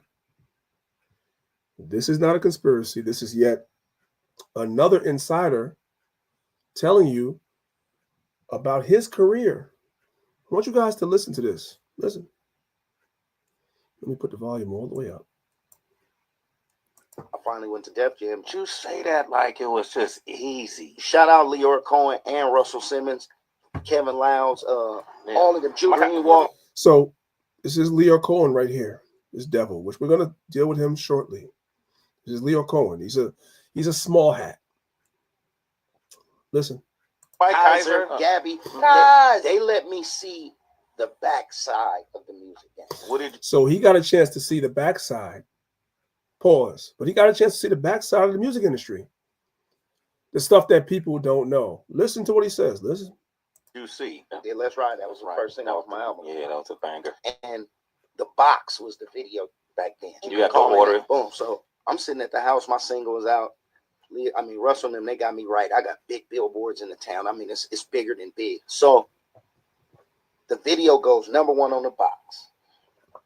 I'm juiced. Pick up the phone. I call Leo. I said, we #1 on The Box. I told you. He said, yeah, I know, Richie. I bought the spot. Let me give you a second. I'll call you right back. The person running the label said, yeah, Richie, we bought those spots. Okay, some of y'all didn't catch that. So let me go ahead and let me break it down for you. So his album, his single comes out. Well, first of all, yeah, single comes out. And he's looking at the city where he's from. He's from California. And he's going around, and everywhere he's looking, there's billboards with his face on it, promoting his music, the whole nine. He's seeing this. He's excited. His single goes #1. He's also #1 on something called The Box. Now, for you younger folks, now I got to talk to the older folks. Before there was Yo MTV Raps, before there was 106 in Park and all these things that played rap videos, right? Before that, you had something on cable called The Box. It was a paid service, right? Where you could pay and you could see a whole bunch of music videos that couldn't really be played on regular television, right? You could see it on The Box. So people paid for that. So he went #1. This is before YouTube, before 106 in Park, before, what was the show that MTV had? I forgot what the show that MTV had, right? Where they would bring all the artists on as well. They did a top 10 countdown. I forget what that was called. But this is before all of that. So his video goes #1 on The Box. It's #1 everywhere. He's seeing billboards of himself everywhere. So he's feeling himself like, I done wrote a hit. I'm hot in these streets, the whole nine, except for one thing. You're not hot. They pay for that. You're #1 because they paid for that. They wanted you to be #1 for whatever reason. Whatever you were saying in that song, whatever you were pushing, they wanted you to be #1. They invested their money in that. He got the shock of his life hearing that. This is still going on. Y'all think these artists on the radio are on there because, have you guys heard Blueface rap? Have you heard him? What are we talking about? Listen. What did you see? Yeah, Let's Ride. That was the first thing off my album. Yeah, that was a banger. And The Box was the video back then. You got to order it. Boom. So I'm sitting at the house. My single is out. I mean, Russell and them, they got me right. I got big billboards in the town. I mean, it's bigger than big. So the video goes #1 on The Box. I'm juiced. Pick up the phone. I call Leo. I said, we #1 on The Box. I told you. He said, yeah, I know, Richie. I bought the spot. Let me give you a second. I'll call you right back. The person running the label So yeah, Richie, we bought those spots. He said he bought the number one spot, and I'll be honest with you, that hurt because I thought I had did that right. Oh, you thought they liked you. And Leor firsthand walked me through this game and told me what it was and what it wasn't. He said, Richie, let me explain something to you. He used to talk like this. He said, Richie, it's all payola. Just understand these things have to happen. We have to. This guy right here said, it's all payola. It's all payola. Them artists that your children, our grandchildren, some of us listen to, the reason why they're listening to them is because this is being played over and over again. It's being pushed on them. They don't really like these artists, but it's being pushed on them. And the small hats are the ones that's actually behind that. To keep our people in sin. And as long as we are in sin, what did we learn earlier? God is not with us. How do we keep these people in sin then? So God is not with them, so we can overcome them. We go to war with them. Not with knives, not with swords, not with shields, not with guns, not with tanks. We'll do sonic warfare on them. Let's try that. Richie, it's all payola. Just understand these things have to happen. We have to grease the wheels for everything to go the way it goes. Mm-hmm. I could make your grandmother the hottest woman in the country in 6 months. He said, I can make your grandmama the hottest woman, the hottest rapper, your grandmother in 6 months. I just have to pay for it. You guys seeing this? It's all to keep us in sin. They know this. This is calculated. So we wonder why it seems like subsequent generations are getting worse and worse, because they continue in this process. They've mastered it now. And that's why there's so much hatred for what it is we do. We don't have the reach that these companies have. We don't have the money these companies have. And so they're doing their best to try to suppress what it is we're trying to do to undo what they're doing. That's why when you've had some celebrities that have come out and even given a little bit of credence to what it is we believe, they're not even talking the way we talk, just shedding a little light on what we're talking about. That's why it's so controversial. You are upsetting the apple cart. These billionaires, pursuant to Psalm 64 that we just read, they're having these secret councils and they're putting these things in place in secret. And then you as a celebrity who has 1 million, 10 million, 20 million, 50 million followers, you upsetting the apple cart. No, that's the hell. They don't like that. Let's keep going. Let's keep going. Fine. Just in case anybody doesn't know who he is, he has a Wikipedia page, the same guy I told you about. And they talked about right here, you guys could see, if you're looking at this on the phone, it might be a little small, but they said his career was booming, but it was never booming. He was around in 1996. It was never booming. They paid for him to have that position. And then when you continue to read the article, they dropped him after that. You number one day, and the next day they dropping you. Because they got somebody better that they want to push. You guys got that? Okay. Now, this is also an open secret. I want you guys to watch this video. This is a video from 1986. I want you guys to see who's behind the payola in the industry back then. Pay attention. Listen, let me turn the volume all the way up so you guys can hear. Listen. A series of reports on this program, NBC investigative reporter Brian Ross has detailed several links between the mob and the songs that make the charts. And tonight, Ross has more. Wait. That went right over people's heads. There's a link between the mob and the songs that make the chart. I thought it was just because they're hot. No. And why would the mafia be involved in this or anybody else? Because there's money in keeping our people in sin. There's money in it. Series of reports on this program, NBC investigative reporter Brian Ross has detailed several links between the mob and the songs that make the charts. And tonight, Ross has more. This is the man federal authorities describe as the godfather of the American music business. He's the godfather of the American music business. This is in 1986. Not anymore, but in 1986, he's the godfather of the music business. I'm wondering, and hopefully I can get some audience participation, what nationality do you think this guy is? Modern nationality, not biblical, modern nationality. Do you think he's Australian? Do you think he's from New Zealand? Is he Japanese? Well, we could say he's not Japanese. What nationality do you think this fella is right here? That's the godfather of the music industry that's getting ready to go to jail for payola, controlling what gets played on the radio and what the hits are. If you know what nationality you guys think he is, y'all can put it in the chat. Y'all can put it in the chat. I'm going to go back a little bit. We're going to let it play. Just a little bit of play. Let's go. That make the charts. And tonight, Ross has more. This is the man federal authorities describe as the godfather of the American music business, Morris Levy. In the cut. His name is Morris Levy. So how many of you guys got it right? I'm not looking. I told you when I'm in PowerPoint, I can't see. How many of you guys got it right?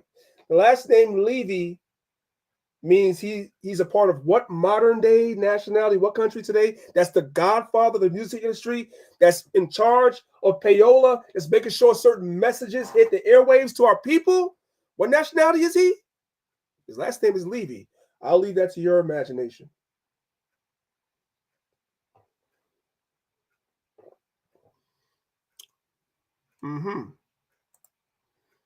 That's Morris Levy in the custody of FBI agents after his arrest just after 7 this morning at the Ritz-Carlton Hotel in Boston. Levy, the president of Roulette Records, is little known outside the music business, but federal authorities say Levy is as powerful as any big record company president. He's not well known within the music industry, but he has as much power as the people that they put in your faces. Translation, the people that's really running things, the puppet masters that's controlling things, a lot of times they're really behind the scenes. They play low key. And it be the Levys of the world that's doing that, that's pushing that, and paying to make sure certain records hit number one. Just let that sink in. Let that soak in for a minute. Let's continue. Sorry. I don't need no more. Let me see. How long is this video? Okay. This video is a minute and a half. How many of you guys have seen this video before? I played it before. It's been a long time.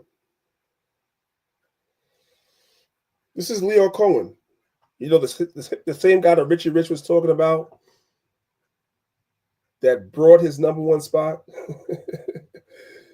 back in the 90s. Well, this is a recent interview within the last, let's say, 5 years that he gave on The Breakfast Club.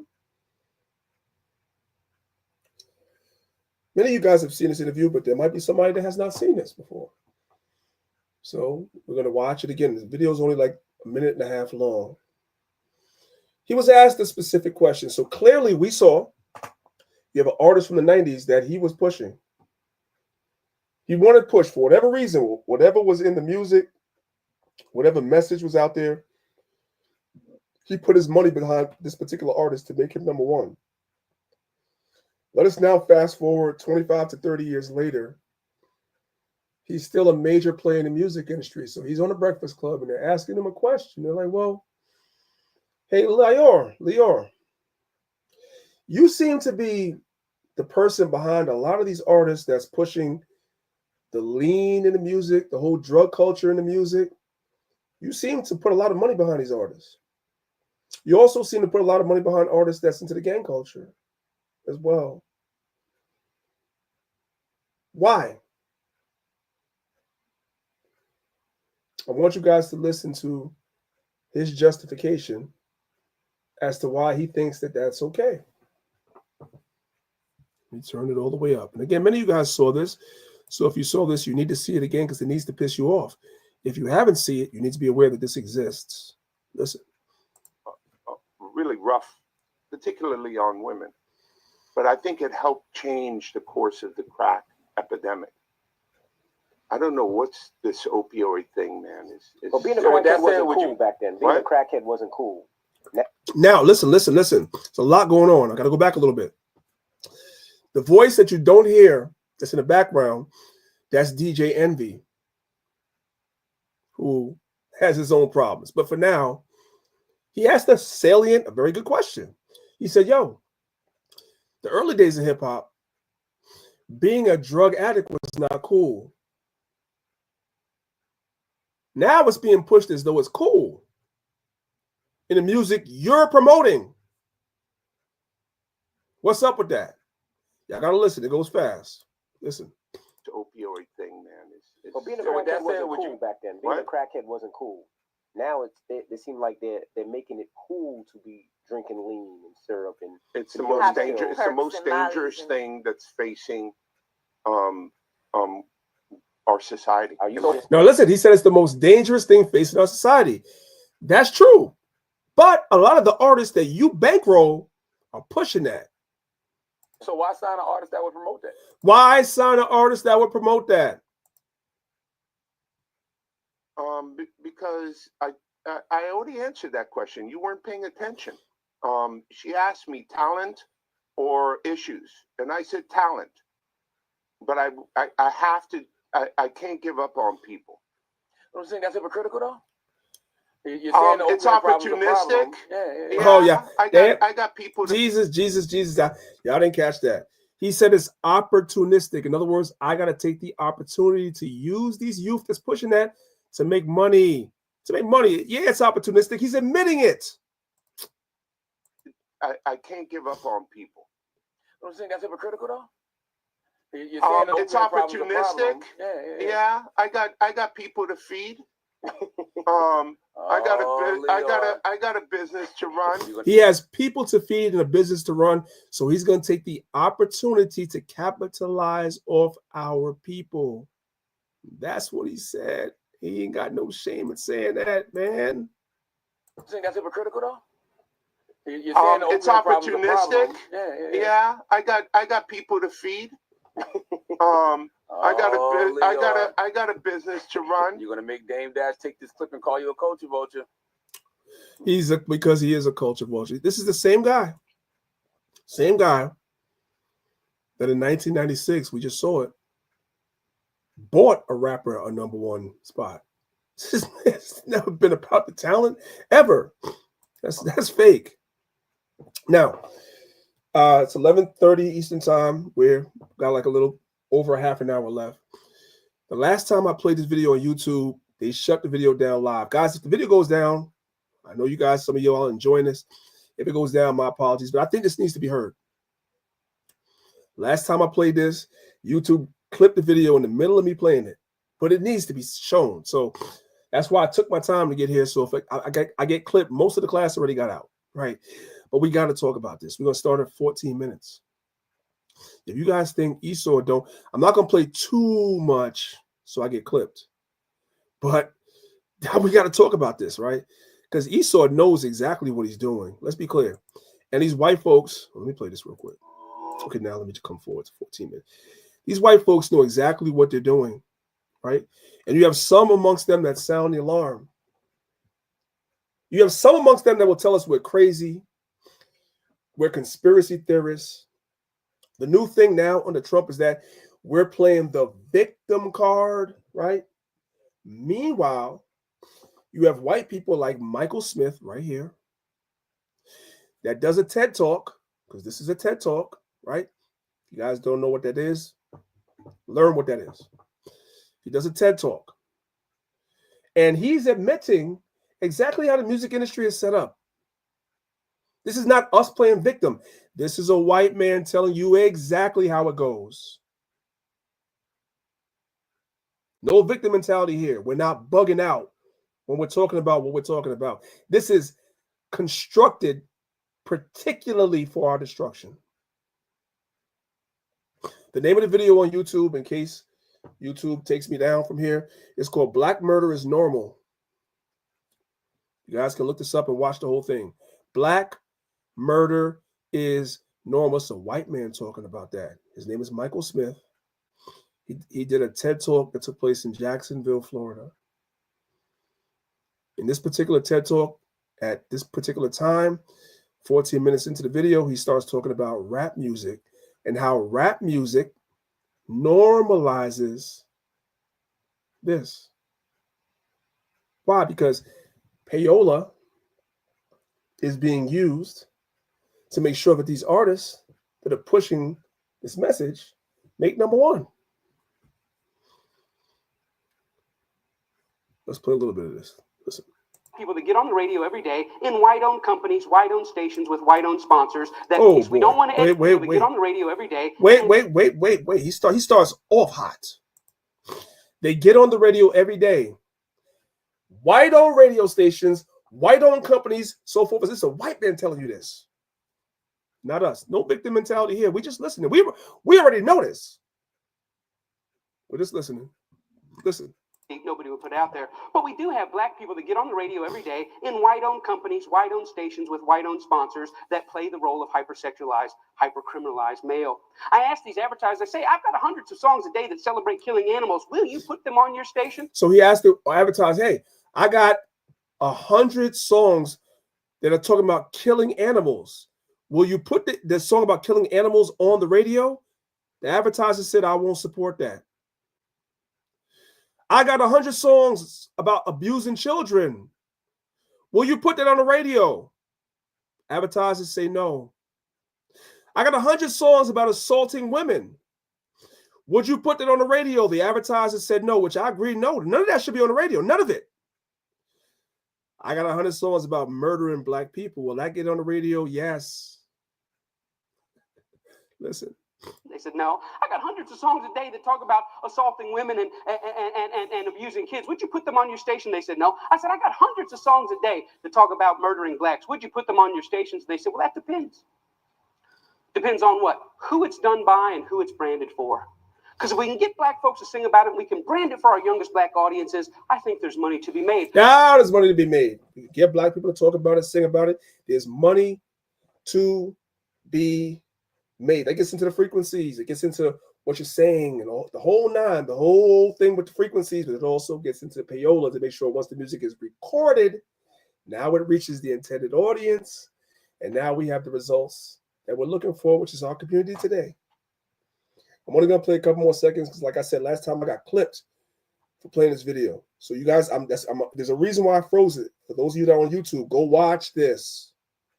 It's called Black Murder is Normal by Michael Smith. It's on the TED Talks channel. Powerful. Just a couple more seconds. Listen. I think there's American appetites to see these people that way. There's an American appetite to see us in this condition and then turn around and say, you guys are crying victim. Oh, you guys don't understand. I'm going to leave that alone. I don't want to get clipped. Go watch this video, guys. Powerful, powerful, powerful. Let's move on. Now, to the next thing that I've been saying. We've heard it over and over through the video. More confirmation. Talent does not matter. They don't care about your talent. It's what they want to push. Listen. And it's sad because it's never us. The people that decide who you see always is these people. Always. Doesn't matter. Never has. Talent is too easy to find. Yeah. And I know that depresses a lot of you.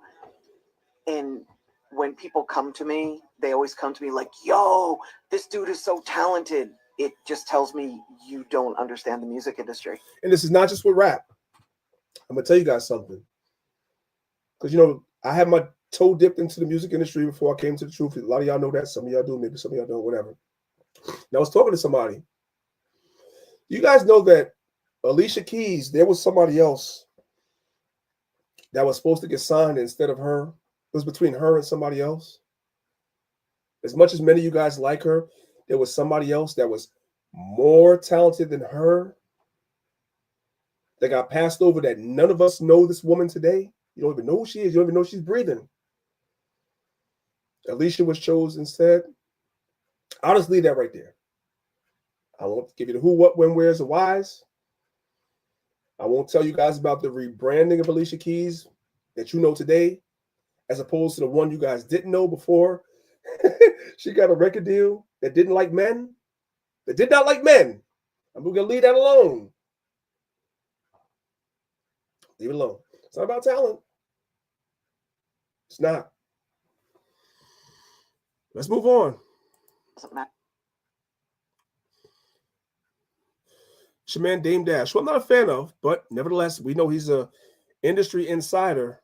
So in this video, he pretty much is telling you guys, just like Larry Cohen said, I got people to feed. They make money. This making money off our dysfunction is big business. What's happening, partner? This high-end radio. Where hip-hop bangs.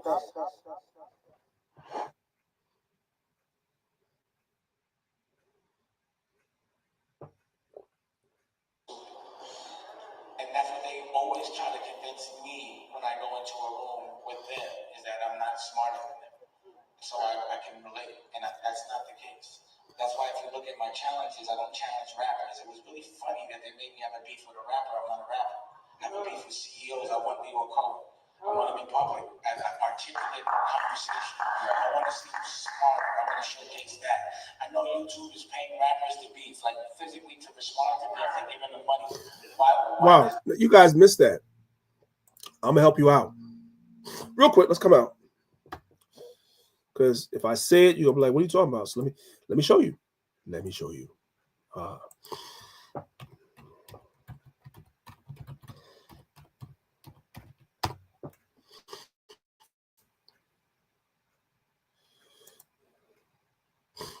So you guys, if you look at the YouTube, you guys can see. At one point or another, Leo Cohen was working with YouTube. After he left Universal Music Group, his very next stop was YouTube. Did you guys know that? That's why the question is asked, does Leo Cohen still work for YouTube?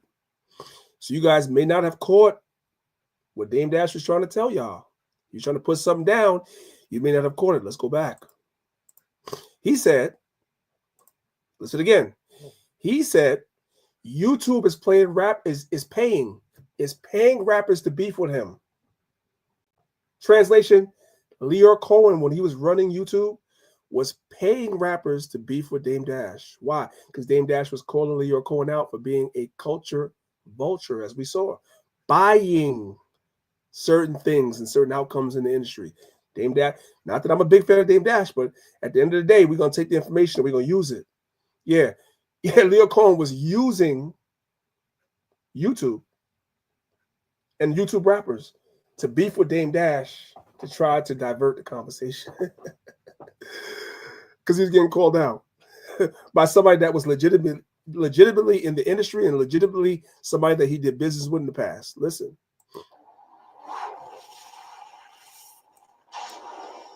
What's happening, partner? This high-end radio. Where hip-hop bangs.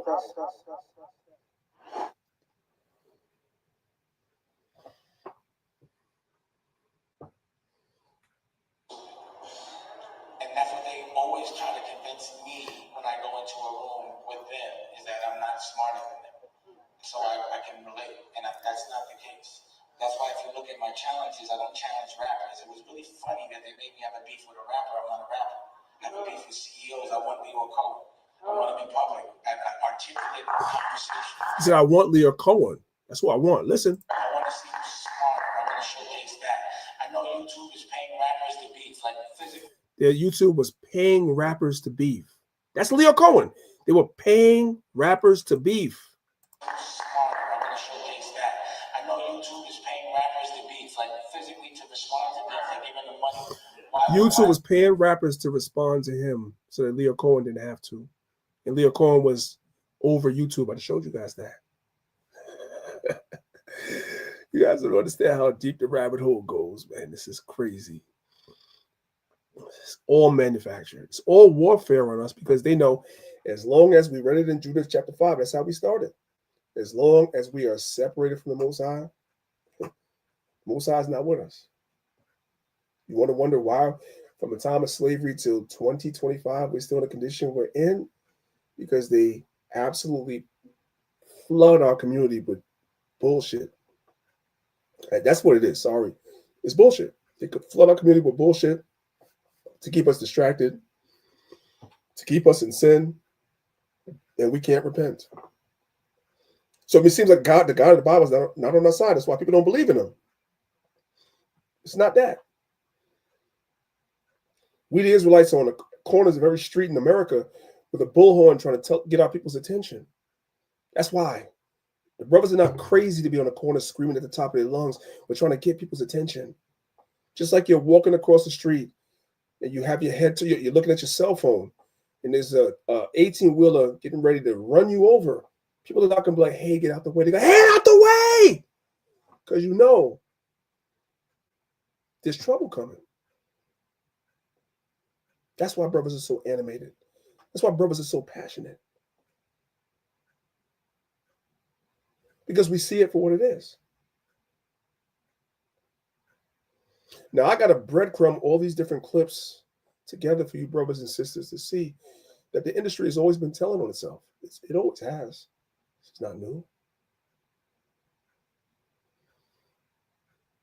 Anyway, let's move on. I have a lot to go over. Some of you guys are familiar with this video because it's very popular. It's been out for many years. This is Nori or Noriega, very popular rapper in the 90s, early 2000s that now has a podcast called Drink Champs. And he speaks about the 3 doors in the music industry. You guys know about the 3 doors in the music industry? Some of you guys do, but somebody doesn't. So we always teach as though nobody knows. So if you know, cool. If you don't know, you'll learn today. There's a reason why I'm using insiders most of the video. So you guys can see when we say the things we say, we're not just making this stuff up. No, it's real. There are 3 doors in the industry. What are the 3 doors? Well, let's listen to him. Because I never made it to the industry, so I don't know. I do know, but I'm going to let somebody that made it tell you better. Listen. Let me turn the volume all the way up. Listen. It's a level of success where it's a door. It's a door. When you platinum and you're getting 50,000 a show, I've been there. There's a door that you can walk in. I'm not sure if it's homo or if it's Illuminati. I just didn't. I thought those things didn't exist. I thought they were fake. He said there's a door to go in if you're successful. I'm not sure if it's homo or Illuminati, but there's a door you go through to be number one. There's a door that you can walk in. I'm not sure if it's homo or if it's Illuminati. I just didn't take that though. I went straight. What do you mean? This is when you get to a level of success, when you get 30, 40, 50,000 a show, you platinum, you running across the world. There's 3 different doors, right? There's 3 different ways to walk. There's to the left, there's to the right, and then there's straight. Straight is you're on your own. Straight is you're on your own, meaning the music industry will not back you up. They ain't rocking with you. If you go straight, door number 2. Listen. Let's see if you continue this success, young man. Let's see if it was all about your skills, young man. Let's really see that. Okay. You went straight. To the right, I'm not sure if that's the homo shit right. So door number 3 is you heard him. That's door number 3. there. And then there's to the left, I'm not sure if there's some sacrifice shit. So door number 1 to the left is you got to sacrifice somebody that you love. Door number 3 is the Leviticus 20:13 door. And door number 2 in the middle, the straight and narrow, you're not doing door 1 or 2. You're not sacrificing nobody, and you're not gay. You do door number 2. You're on your own. This is somebody that's in the industry telling you this. Hello? There's to the right, and then there's straight. Straight is you're on your own. Let's see if you continue this success, young man. Let's see if it was all about your skills, young man. Let's really see that. Okay. You went straight. To the right, I'm not sure if that's the homo shit right there, And then to the left, I'm not sure if there's some sacrifice shit going on right there. I'm not sure because I went straight. But I was offered these doors. That's why a lot of you guys don't know Nori, especially you younger people. You don't know him for his music. You know him for Drink Champs. That's why he said I went straight. Meaning he didn't do the sacrifice. He didn't do the Leviticus 20:13. He went through that. You guys had to learn about him later as a podcaster. You know what I'm saying? Because he didn't do none of that stuff that some of your favorite rappers do. Although now I got my opinions of where Drink Champs is and some of the stuff they do. I still think he might have chose one of these doors still. Just a personal opinion. Just a personal opinion. Anyway. It's just your offer. Some gay shit. I don't. No. I'm saying that to the right when I seen it, those was those guys over there. You know what I'm saying? Those different people, which I have no problem with. You know, that's y'all. You feel me? And I just chose to go straight. And I haven't been platinum since. And he hasn't been platinum since, because some of y'all don't know, Nori was selling 1 million records until they gave him the choice. Once he didn't make the choice, he hasn't been platinum since. Now, if you guys have been paying attention, crucially, take it back to what Richie Rich said about Lyra Cohen. No, dude, you was never platinum to begin with. They bought that. That's why a lot of y'all outside of New York don't know who Nori is till Drink Champs. He was never number one. He was never number one. They brought that. He was platinum because they brought that. Because Nori was signed to, I believe, Def Jam. Let me fact check that. Let me fact check that. I don't want to be wrong about somebody come back later. Like, no, you was wrong. You said he was signed to Def Jam. So let's look at it together.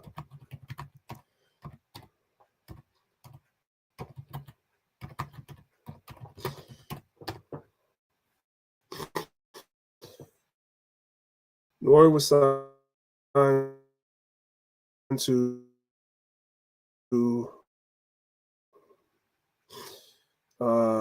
eventually he was signed to he ended up on Def Jam, which was run by Lyra Cohen. The same guy. So when he didn't choose the right door, after that he was never platinum again.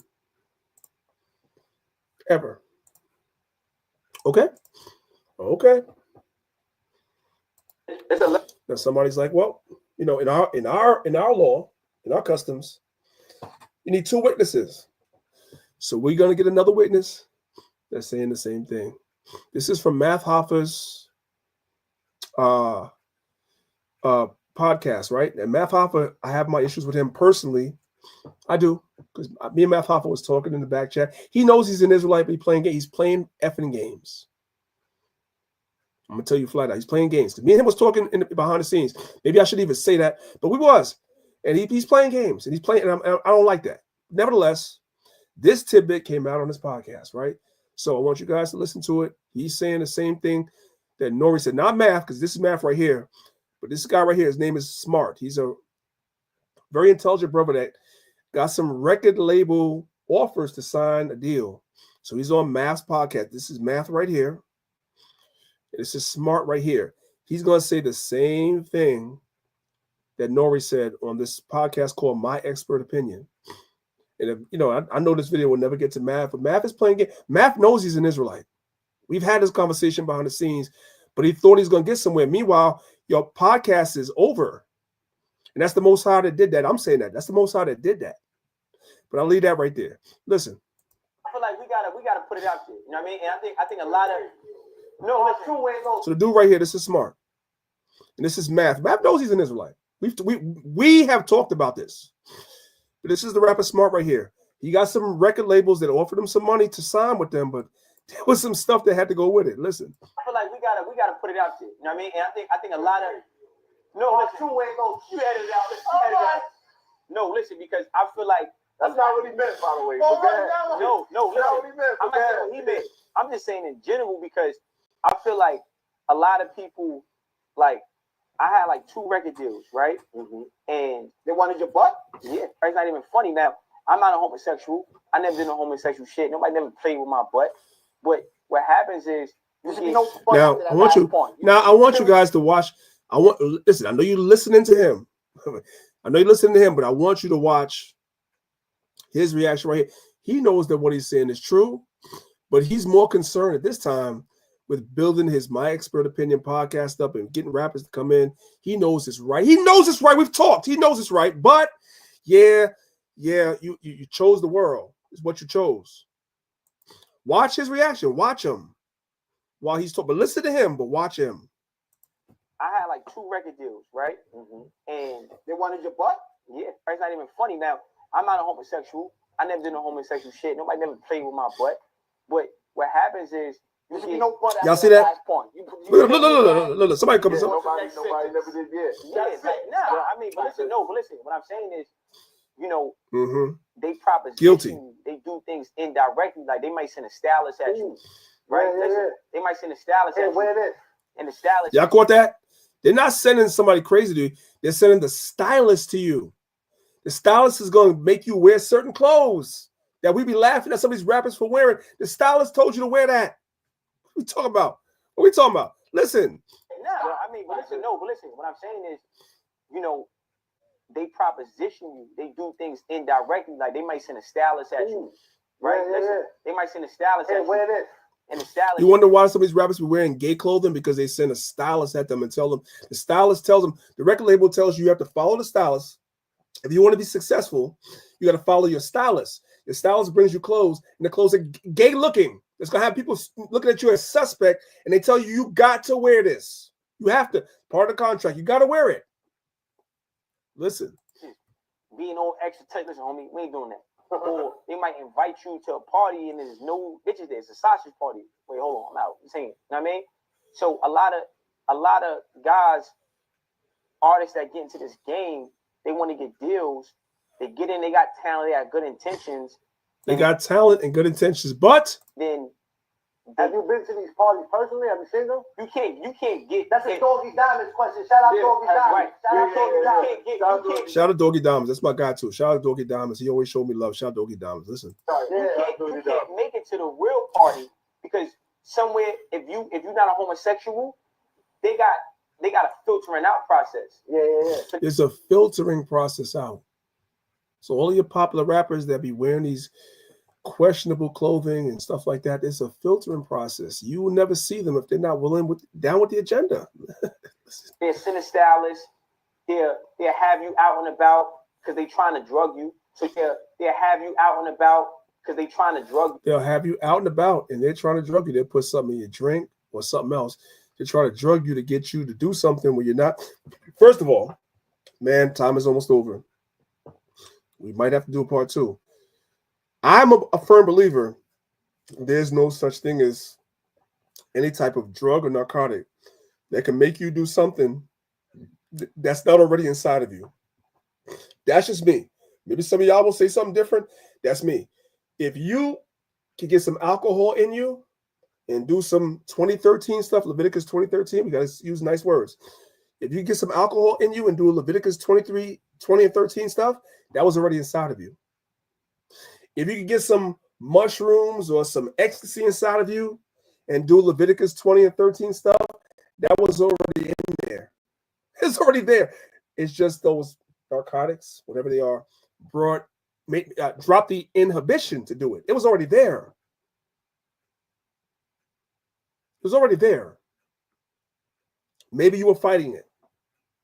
Because somebody that's not into that, even if you're drinking, even if you're high, God forbid, you're not going to do that because it's not in you. Listen. So you be in the studio session late at night, and they'll see if you a meatball, yo, bro, hit this blunt. You ain't see the blunt get rolled. Yeah. You didn't see it get rolled or nothing. There's something in it. Or yo, bro, take this drink right here. And you like, hold on, bro. Listen, homie, I ain't with that. And some dudes that get drunk. Like I've been in studios with artists, famous artists, and I seen niggas take a bottle that wasn't theirs, and they in the studio all woozy. I'm like, I'm out. I don't know what. I want you guys to look at Matt. Look at his eyes. He knows exactly what. Listen, man. I don't care if you don't. I don't care. Hey, let's jump down. We're on slide number 23. Y'all guys can see this way more. We're gonna jump down to slide number 42 for today. Right? This is the book of Hosea, chapter 14, verse 1. It says, "O Israel, return unto the Lord thy God, for thou hast fallen by thine iniquity." The reason why we're in the condition we're in We fell to our iniquities, but the nations knew that would happen. We read that at the beginning of the lesson. Verse 2. Take with you words and turn to the Lord. Repent, saying unto him, take away all iniquity and receive us graciously, so will we render the calves of our lips. It's all about repentance right now. I hope you brothers and sisters, I'm going to stop it right there. There was plenty more to go through. If you guys want to see a part 2, I want you guys to put part 2 in the chat. Let me know. I should do this again, part 2 later on. I know y'all want more. Some of y'all, I'm not sure everybody wants more. If you guys want me to go over this again in the future, you guys put part 2 in the chat. Let me know. I should do a part 2 because I have plenty more to talk about. Isn't that right?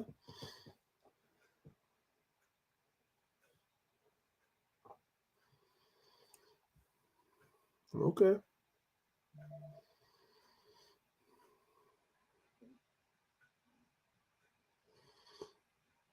All praises. All praise to the Most High.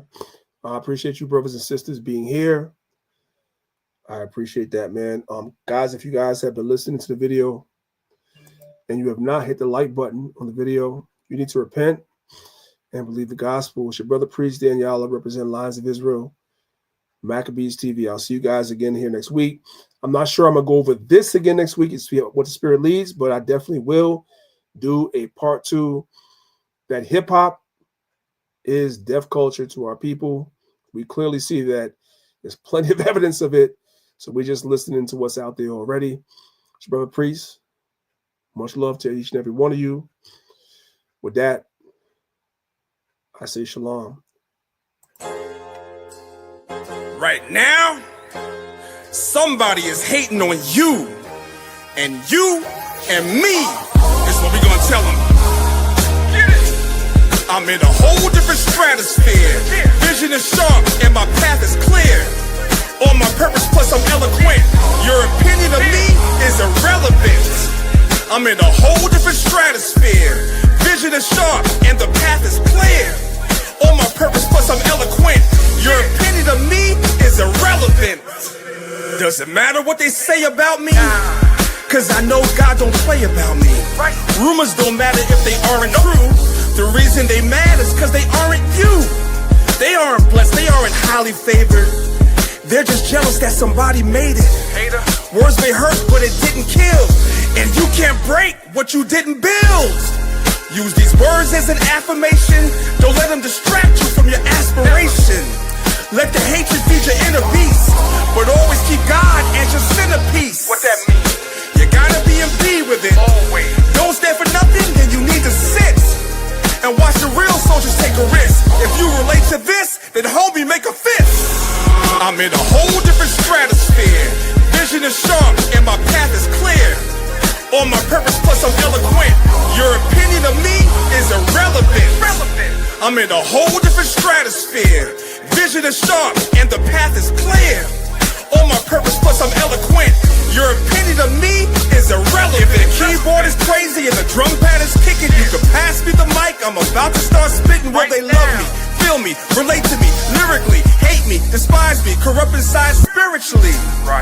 It's the times that we're living in. No selling my soul, there's no giving in. I ain't waiting on a Judas purse. Trained till the arms are bulging through the shirts. Get the picture, that's what cameras do. Protect what I own, I got hammers too. Prefer peace and I'm praying on it. Club shame, let Damon weigh in on it. Use these words as an affirmation. Don't let them distract you from your aspiration. Knowledge and wisdom helps you free yourself, and success will find you, so be yourself. I'm in a whole different stratosphere. Vision is sharp and my path is clear. On my purpose plus I'm eloquent. Your opinion of me is irrelevant. I'm in a whole different stratosphere. Vision is sharp and the path is clear. On my purpose plus I'm eloquent. Your opinion of me is irrelevant. I need y'all to say that every day.